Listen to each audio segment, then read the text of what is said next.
Welcome back to another episode of Uploaded and Unfiltered, the podcast in which I, your host, interviews other content creators in regards to their journey thus far. Not only do we do interviews here, but I always like to provide some lessons in regards to the things I'm learning about the mindset, how we think, how we process information, how sometimes our past can influence our present, which is something that sometimes we don't want. Sometimes we do it without thinking about it. Sometimes it just happens because that's our routine. And today is a lesson day. I will be going over a topic that I picked. I've been seeing a lot of this issue lately. A lot of people talking about it. A lot of people saying that they have it. And I want to shed some information on what I found during my course of studying mindset and psychology and just the way that our brains interact with information. And hopefully this will open up a new perspective to someone who will be like, hey, that's what that is? And I can change that? That's my goal here. I'm not only a content creator, but I'm also a mindset coach because I believe that our mindset is our greatest asset and also our greatest weakness if we do not take care of it. So mental health is, of course, something that's huge for me. But without further ado, let's go ahead and jump into today's lesson, which is imposter syndrome. Now, let's start with what people think imposter syndrome is. A lot of people say it. Some may know what it means, or maybe they're just parroting their favorite content creator. But this is what most people think imposter syndrome is. They have feelings like, I'm feeling like a fraud, or you doubt your abilities, or maybe you're afraid of speaking on particular topics because you feel like you're not an expert on it yet, or somebody's going to call you out for not being an expert. What it boils down to is people believe that imposter syndrome is a confidence issue. They think the solution is to believe in yourself more. But I believe that confidence isn't the problem, and you don't have to believe in yourself more. While it sounds good on paper, if it was that easy, people wouldn't have imposter syndrome. That's not what imposter syndrome is. Imposter syndrome is not a personality flaw. It's not even an emotion. A lot of people like to think, oh, I have imposter syndrome, or I'm feeling imposter syndrome. I don't believe imposter syndrome is an emotion as well. It's a misfire in your unconscious processor. Your mind is reading neutral or even positive information, like people praising your work or people saying, hey, you're doing a good job, is threatening. Now, why would your brain do that? Because the processor is doing its job, scanning for danger, but it's reading old and irrelevant data like, if I mess up, I'll be humiliated. Being seen equals being unsafe. I don't belong here unless I'm perfect. I need to know everything about the situation before I'm able to start. I haven't studied long enough, or I haven't researched long enough to talk about this subject. That is all old or irrelevant data that your mind is using to spark up that imposter syndrome in you. It's not logical. It's not even emotional. It's outdated survival code because, again, your brain, your mind, the processor's job is to keep you safe. So before we move forward, I keep saying the word processor. That's just the word that I use because I love technology, and the ways that computers work, crazily enough, align a lot of how the brain works with emotions and processing data. And it's just the easiest way for me to convey this information. But let me give you a quick metaphor on what's actually happening. So your brain runs on two systems. The processor, which is your unconscious mind, it's fast, emotional, and automatic, like an old security system. I say old because, as we know, we need to update our security systems on our computers, on our phones, and our buildings as much as possible, because with old data comes hackers. I know that makes sense to you, and if it doesn't, that's essentially why there's so many security updates in the world. The conscious mind, second part of this system, is slow and logical, like the manager of a building. When alarms go off, the manager can't focus or fix anything because the alarm's going off. So he's like, oh shit. So there's no focus. Like, he's relying on instinct. Your alarm system, which is comprised of the amygdala, the brainstem, all primitive brain parts is still responding to old information, like a fire drill that never ended. Like that alarm is continuously going off and that system has not been updated. I'm like, oh, let me go ahead and turn this off. I didn't realize that. You don't need more confidence. You need the system to stop misreading the room. And so what I do as a coach, instead of trying to fix the feeling, we help the processor stop responding to the wrong signal. So there's no need to build confidence because, again, confidence isn't what creates, or lack of confidence is not what creates imposter syndrome. Imposter syndrome is your processor, aka your subconscious mind, responding to old data.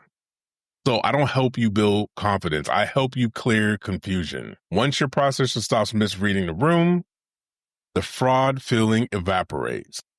Not because you believed harder, but it's because your mind updated the file. It's responding to correct information. Again, if you think, or there's part of your brain that thinks, I need to be perfect before I start making money on TikTok. And since you're not perfect, boom, imposter syndrome. Your mind's like, oh no, this is unsafe. If we do this and we're not what you said we need to be, it's unsafe. And unfortunately, to our processor or subconscious mind, unsafe equals dangerous equals death. It's that simple. So in those moments where you're feeling that imposter syndrome, what do you need to tell yourself to clear it? What I always do, or what I used to do, because I can't remember the last time I had imposter syndrome, which is a blessing, and I love that for me. But what I used to say is, nothing's wrong with me.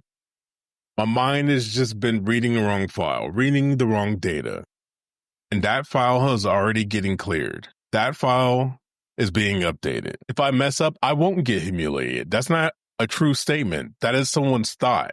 That is a possibility out of millions of possibility. If I'm seen, or if I get 4,000 people watching my stream, that's going to equal unsafe. That's not a fact. That is a possibility out of 4 million possibilities. I don't belong here unless I'm perfect. That is not a fact. That is a possibility out of 4 million possibilities. You see where I'm going here? When those misfires happens, again, it's not logical, it's not emotional, it's just responding to old data that somehow at some point got instilled in us, or for some reason, this is the thought that we have running in our head. When you come see me, those thoughts get wiped out and all we bring in is clear and clarity. No more confusion, no more responding to old data. We update that shit. Now, is it possible to overcome imposter syndrome by yourself? Yes, 1000%. Honestly, just telling yourself nothing's wrong. My mind has been reading the old file, the old data, and that data has been updated.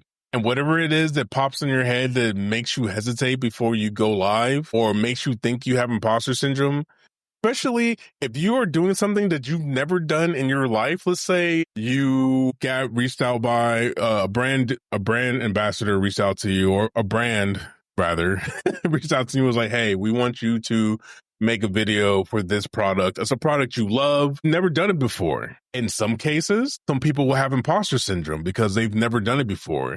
And because they never done it before, they think that they're going to mess up, or they think that they aren't worthy of that opportunity.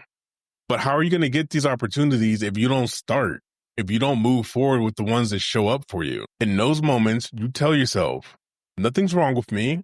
There's no anxiety. This is actually a great opportunity for me, and I'm excited to get it done. Doing so is not going to equal me being unsafe. Messing up doesn't mean that I'm going to be humiliated, because, and this is another lesson that I'll have to wrap into another episode, but only focus on what you want and not what you don't want. Doing that helps a ton with imposter syndrome. Letting your mind know that you are safe does a ton for imposter syndrome.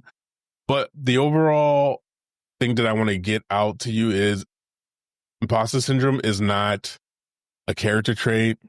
Imposter syndrome is not a feeling or an emotion. Imposter syndrome is a security system that is responding to old data. This is the tool that your mind uses to stop you from doing something that it conceives is unsafe. Once you update that data file, your mind falls in line and you're able to move forward without that feeling of imposter syndrome. Now, if this landed home for you and this like, oh shit, okay, and you're done letting those outdated alarms run your creative life, you can clear it fast. Hit me up on the link in this description, set up an appointment, and let's just tackle this imposter syndrome for you so you can move forward with creating amazing content. 90 minutes, it might even take that long. One session. It is mental health for those who don't want to process their feelings, who don't want to talk about their childhood, who don't want to dig deep, because again, it's not emotional. Now, somebody in your past might have told you, your mom might have told you, hey, if you show up on the internet, you're going to get kidnapped or some shit like that. And that might have stuck with you, but we don't need to talk about that to update the file. That's the beauty of this. So that's why I do what I do, because there's so many little mind tricks, little things that we don't pay attention to from the way that we talk, from the content that we consume, that are affecting our subconscious mind in ways that we aren't even aware of. But once they do infect our subconscious mind, that doesn't mean that's the end. That doesn't mean that we need to feel it to heal it. That doesn't mean that we need to gather more confidence. That doesn't mean we need to study more. It means we need to update the file that our subconscious mind is using to keep us safe. Hope that hit home for somebody. I'm very passionate about this. If you couldn't tell, I love studying how the mind works, and I love even more helping people understand these little things to help them live a better life. I am, 43, 42? I don't even remember. I'm happy as fuck.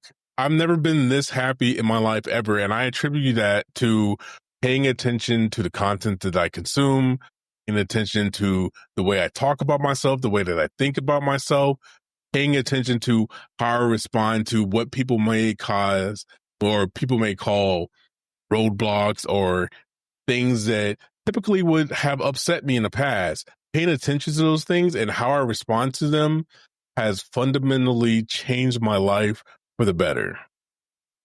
Again, this is uploaded and unfiltered. If you know anyone who could benefit from conversation like these and more, please share the podcast with them.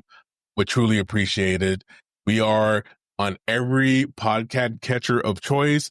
We just passed 2 years of doing this podcast, and I have not missed an episode yet because I am that passionate and I believe that deeply that these conversations need to happen, and why not me, you know? Other than that, I appreciate y'all listening. And as always, protect your mental, keep creating content, and I'll see you in the next one. Peace. If you've been second guessing yourself or stuck trying to figure it all out, you don't need another course. You need clarity. That's what I help my clients get, fast. Check the link in the description to book a session or grab the 5-day coaching option if you want quick, real relief.